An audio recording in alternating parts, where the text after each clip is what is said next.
காங்கிரஸ் இல்லாத தேசிய அணி மூன்றாவது அணியை உருவாக்க போகிறதா திமுக? சபாநாயகருக்கு பறந்திருக்கக்கூடிய திமுகவின் கடிதம் காங்கிரஸை விலக்கிவிட்டு, குறிப்பாக அகிலேஷ் யாதவ்ல தொடங்கி மம்தா பானர்ஜி வரைக்கும் ஒரு பெரும் அணியை முயற்சிப்பதற்கு இந்த முறை திமுக முன்னெடுப்புகளை எடுக்குமா? மாறுகிறதா தேசிய அரசியல்? விரிவாக அலசுகிறது இந்த செய்தி தொகுப்பு. தமிழகத்தில் திமுக கூட்டணியிலிருந்து காங்கிரஸ் எடுத்துகிட்டு ஓடிட்டாங்க அப்படின்னு தான் சொல்ல வேண்டியதாக இருக்குது. இது இந்தியா கூட்டணியில் ஒரு பிளவை ஏற்படுத்தும் அப்படின்னு எதிர்பார்க்கப்படுகிறது. அகிலேஷ் யாதவ் எல்லாம் அவருடைய அறிக்கை வெளியிட்டிருந்தார். நாங்கள் இக்கட்டான சூழ்நிலையில் இப்படி ஓட மாட்டோம், ஆதரவைத்தான் கொடுப்போம் அப்படிங்கிறத சொன்னார். இது காங்கிரஸுக்கான அடியாக பார்க்கப்படுகிறது. ஒரு வகையில் இந்திய அளவில் இந்த கூட்டணி கணக்குகள் மாறுகிறதா? மம்தா பானர்ஜியை முன்னிலைப்படுத்தி, இல்லைனா ஸ்டாலின் இந்த தேசிய அரசியலுக்குள்ளால் அடுத்த நகர்வை செய்ய போகிறாரா? ஆம் ஆத்மி எல்லாமே இருக்குது. எப்படி பார்க்குறீங்க? ரொம்ப முக்கியமான ஒரு டெவலப்மெண்ட். கடந்த காலத்தில் காங்கிரஸ் இல்லாத அணியை பலரும் அதை உருவாக்குவதற்கு முயற்சி செய்திருக்கிறார்கள். சந்திரசேகர் ராவ் ஒரு காலத்தில் செஞ்சார், சந்திரபாபு நாயுடுவே ஒரு காலத்தில் செஞ்சார். இஃப் ஐம் நாட் ராங், அந்த 1-2-3 அக்ரிமெண்ட்டுக்கு பிறகு சிபிஐ சிபிஎம் வெளியில் 2009 4 அணிகள் போட்டியிட்டன தேசிய அளவிலேயே. அவங்க ஜெயலலிதா அவர்களிடம் ஆதரவு ஒரு அணி கேட்டது, மாயாவதி அவர்களெல்லாம் உள்ளே கொண்டு சவுத்திலிருந்து போய் ஒரு முயற்சிகள் எல்லாம் பல நேரங்களில் செய்யப்பட்டது. சிபிஐ சிபிஎம் 3வது அணி, அது இல்லாமல் ஒரு 4வது அணி அப்படிங்கிற மாதிரிலாம் உருவாக்கினாங்க. உத்தரப்பிரதேசம் சென்றியாக அவங்க ஒரு ரேலி கூட நடத்தினதான் ஞாபகம். ஸோ இப்படியாக காங்கிரஸ் இல்லாத அணிகள் எல்லாம் வந்தபோது எல்லா காலகட்டத்திலுமே ஆட்சியில் இருந்தாலும் இல்லைனாலும் திமுக அதற்கு ஈல்டானது இல்லை. 2019 நினைக்கிறேன், சந்திரபாபு நாயுடு அந்த முயற்சியை செய்த போது ஸ்டாலின் உறுதியாக காங்கிரஸோட தான் பயணிக்கிறோம், உங்களுடைய முயற்சிக்கு வாழ்த்துக்கள், ஆனால் ராகுல் காந்தியோட நாங்கள் பயணிக்க போகிறோம், காங்கிரஸோட பயணிக்கிறோம், ராகுல் காந்தி தான் பிரதமர் வேட்பாளர் அப்படின்னு காங்கிரஸ் கட்சியில் யாரும் அப்போ அதை அறிவிக்க முடியாத நேரத்தில், தயக்கத்தோடு இருந்த நேரத்தில் அறிவித்தவர் ஸ்டாலின் அவர்கள் தான். ஸோ அது ரொம்ப ஒரு முக்கியமான குரூஷியல் விஷயமாக நம்ம பார்க்க வேண்டி இருக்குது. இப்போது அந்த முயற்சியை திமுக எடுக்கிற இடத்திற்கு காங்கிரஸே அவர்களை நகர்த்தி இருக்கிறதா? நீங்கள் மொத்தமாக விட்டுட்டு போயிட்டாங்க அப்படின்னீங்க, அது சரியான வகையில் முறிக்கப்படாத ஒரு உறவு அப்படிங்கிறதோட நம்ம அதை வச்சுக்கலாம். ஏன்னா பிரியும் போது மாற்றி 2 தரப்பு விமர்சனங்களைத்தான் வைக்கும். இவர்கள் அவங்கள முதுகில் குத்துனீங்கம்பாங்க, அவங்க நீங்கள் எங்களை எப்படியெல்லாம் நடத்துனீங்க தெரியுமாம்பாங்க. ஆனால் இந்த பிரியறதுக்கு ஒரு நாள் முன்னாடி வரைக்கும் உங்களுக்கு இவங்க முதுகில் குத்துவாங்க, இல்லை அவங்க உங்களை ஏமாற்றிட்டாங்கிறதும் உங்களால் உணர முடியல. வெளியில் போகிறதுக்கு முன்னாடி வரைக்கும் உங்களை ரொம்ப மோசமாக நடத்தினார்கள்ங்கிறது குறித்தும் நீங்கள் வாய் திறக்கலைன்னா என்னவாக புரிந்து கொள்ள வேண்டியிருக்கிறதுங்கிறத 2 தரப்புமே இல்லை. இன்னொன்று இதில் பல நேரங்களில் காங்கிரஸை தேசிய அளவில் பாதுகாத்துட்டு இருந்தது நீங்கள் சொன்ன மாதிரி ஸ்டாலின் அவர்கள் தான் பாதுகாத்து கொண்டிருந்தார். இன்னொன்று இதில் ஒரு நிலையாக நிற்பதற்கும் ஒரு காரணம், மற்ற தலைவர்கள் ஒரு முக்கியமான முடிவு எடுக்காமல் இருப்பதற்கு.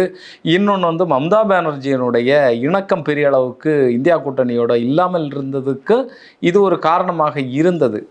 எல்லோரும் ஏதோ ஒரு நேரத்தில் முரண்பட்டு இருப்பாங்க. ஆனால் அந்த ஒரு இடத்துல கூட அப்படி, ஏன்னா அவருக்கு தனிப்பட்ட முறையில் தேசிய அரசியலை நோக்கிய ஒரு பார்வை இல்லாமல் இருந்தது ஒரு வேளை காரணமாக இருக்கலாம். பட் அதை தாண்டியும் அவர் அதை அகாமடேட் பண்ணார்.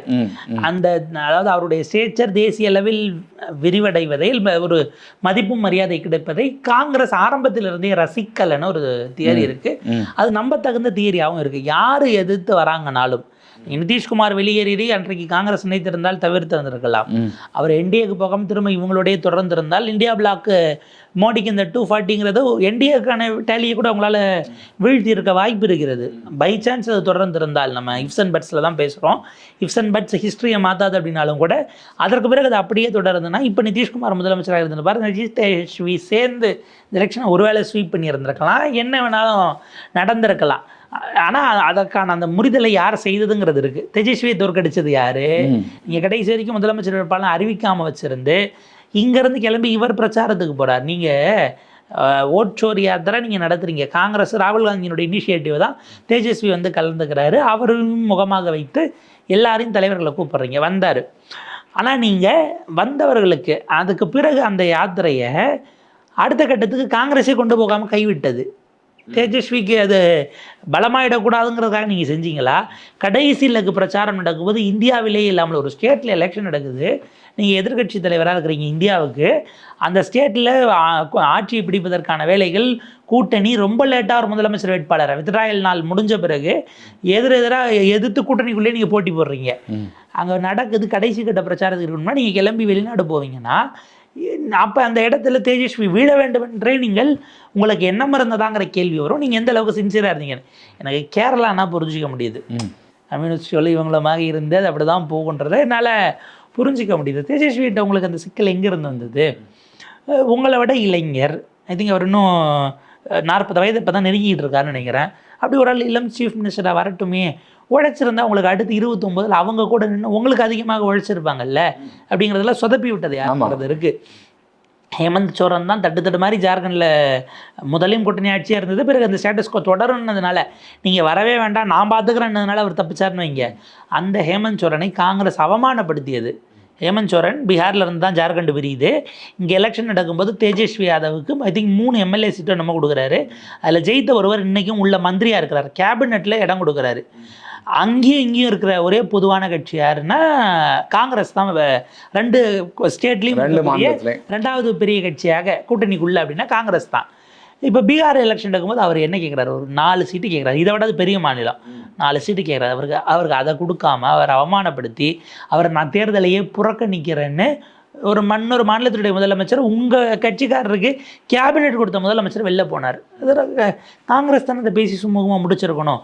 உங்களுக்கு தேஜஸ்விக்கிட்டே சண்டைங்கிறதுனால யார் அவமானப்பட்டா என்ன நீங்கள் விட்டீங்க. உங்களுக்கு அப்போ அங்கே கேபினெட்டில் பர்த்து கொடுத்து காங்கிரஸும் அங்கே முதலமைச்சராக இருக்கீங்கன்னா அந்த ஒற்றை வேலையை நீங்களே செஞ்சுருக்கணும். ஆமாம், செய்யாமல் போனதுங்கிறது காங்கிரஸ் உடைய தவறாக தான் பார்க்கணும். அவர் அவமானப்படுத்தி வெளியேதுனீங்க ஒரு சிட்டிங் சீஃப் மினிஸ்டரை. அவருடைய மெக்னானிமிட்டின்னு நம்ம எடுத்துக்கலாம்.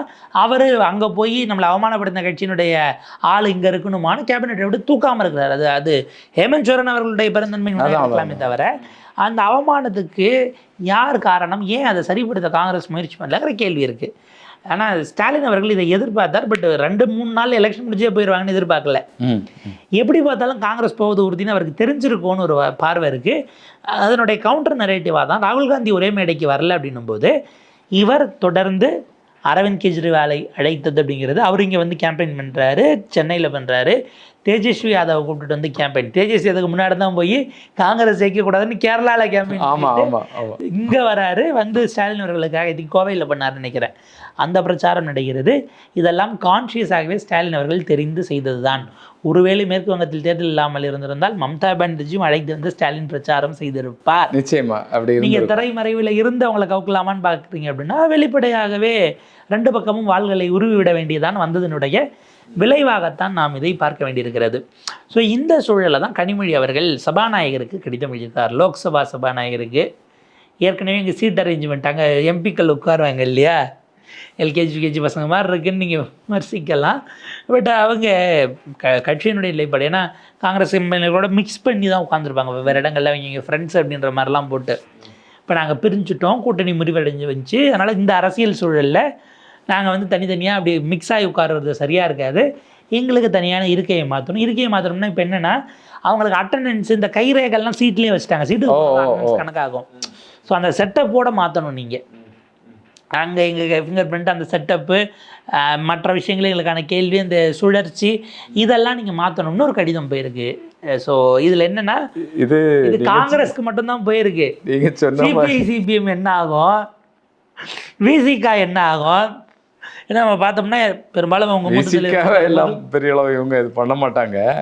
விசிகே கம்யூனிஸ்டுகள் எல்லாம் பின்னால் பேசி சாவகாசமாக நாங்கள் போட்டுமா எடுக்கட்டுமான்னு சொல்லி அந்த நிலைப்பாட்டில் தான் போயிருப்பாங்க. இனிமேல் தான் பார்க்கணும் ஆட்சி அமைகிறதா, அமைந்தால் அவங்க என்ன மாதிரி இது பண்ணுறாங்க. நீங்கள் ஆட்சி அமைச்சு கொடுத்துட்டீங்க 6 மாதம் கழிச்சு ஸ்டாலின் சொன்ன கணக்குப்படி தமிழ்நாட்டில் கருப்பு பலூன் போராட்டம் ஆளுங்கட்சிக்கு எதிராக, மத்திய ஆளுங்கட்சி மாநில ஆளுங்கட்சி 2 பேருக்கு எதிராக அப்படின்னு அறிவிச்சா சிபிஐ சிபிஎம் போய் கலந்துப்பாங்களா மாட்டாங்களா?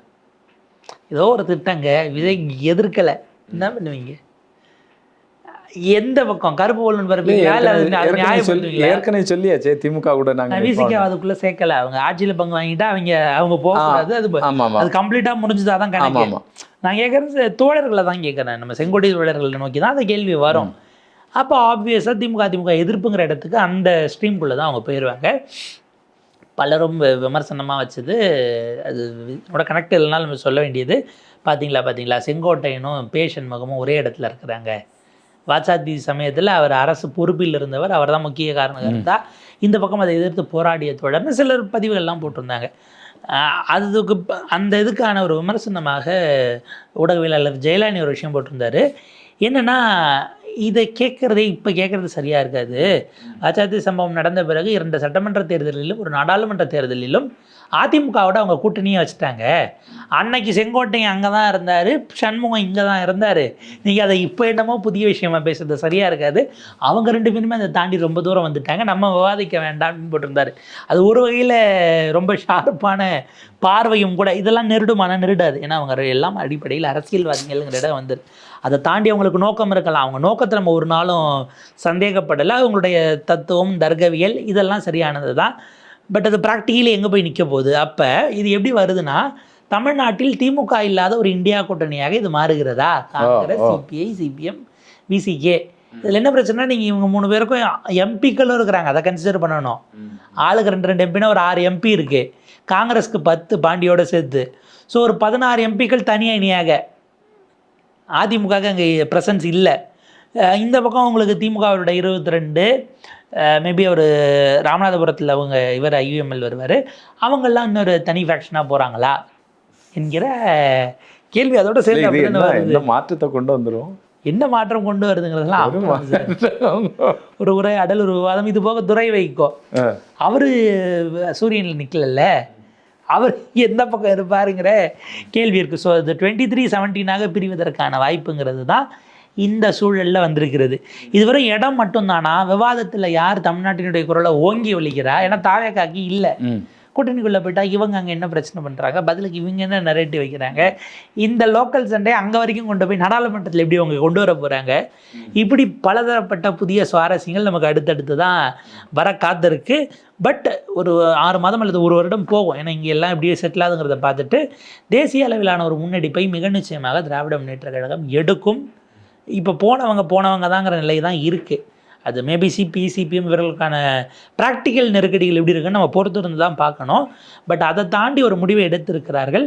அகிலேஷ் யாதவனுடைய ட்வீட் நீங்கள் குறிப்பிட்டது, ஒரு பக்கம் மம்தாவை சந்திக்கிற ஃபோட்டோ, இன்னொரு பக்கம் ஸ்டாலினை சந்திக்கிற ஃபோட்டோ போட்டு, கஷ்ட காலத்தில் இன்னொருவரை தவிக்க விட்டு போகிற அரசியல் பண்பு எங்களுடையது அல்லன்னு சொல்லியிருக்கிறார். அது நேரடியாக காங்கிரஸுக்கானது தான். விட்டுட்டு போனது யாரும் இந்த 2 நாளில் நமக்கு நல்லா தெரிஞ்சிருக்கும். எனவே காங்கிரஸை அகிலேஷ் யாதவோடு, ஏன்னா பிப்ரவரியில் எலெக்ஷன் இருக்குது, போன முறை 98 சீட்டு கொடுத்து 2 சீட்டு ஜெயிச்சது காங்கிரஸ். அகிலேஷ் யாதவ் அதில் போட்டிகிட்டு இருந்தாலாச்சும் அதில் பாதி ஜெயிச்சிருந்தாலும் அவரோட அக்கௌண்ட்டு போயிருக்கும். நெருக்கடியாக ஒரு நெக் டு நெக்குங்கிற மாதிரி, அல்லது ஒரு பெருவாரியான எம்எல்ஏக்களோட அவர் அங்கே உள்ள சண்டை மாறதும் செஞ்சுருக்கலாம். பட் எதுக்கும் வழி இல்லாமல் போனதற்கு காங்கிரஸ்க்கு நிறைய சீட்டு கொடுத்ததும் காரணங்கிறது ஒரு ஃபேக்ட்டு. பார்ப்போம், அதை தாண்டி அவங்க பயணித்தாலும் இங்கே திமுக செஞ்சு விட்டால் தான் அங்கே அகிலேஷ்க்கு செய்வாங்க அப்படின்னா அவர் கொஞ்சம் ஜாக்கிரதையாக இருக்கணும் என்பது ஸ்டாலினுடைய எச்சரிக்கையாக இருக்கும். இது மேற்கொண்டு எப்படி போகுது அப்படிங்கிறது நம்ம பொறுத்து தான் பார்க்கணும். அடுத்து ராஜ்யசபாவுக்கு கடிதம் போகும், எல்லாம் அடுத்தடுத்து வர புதிய சுவாரஸ்யங்கள். அகில இந்த அரசியலே தமிழ்நாடு எலெக்ஷனுக்கு பிறகு ஒரு புதிய மாற்றத்தை நோக்கி போகுதுன்னு தான் நம்ம பார்க்க வேண்டியிருக்கு. நிச்சயம்.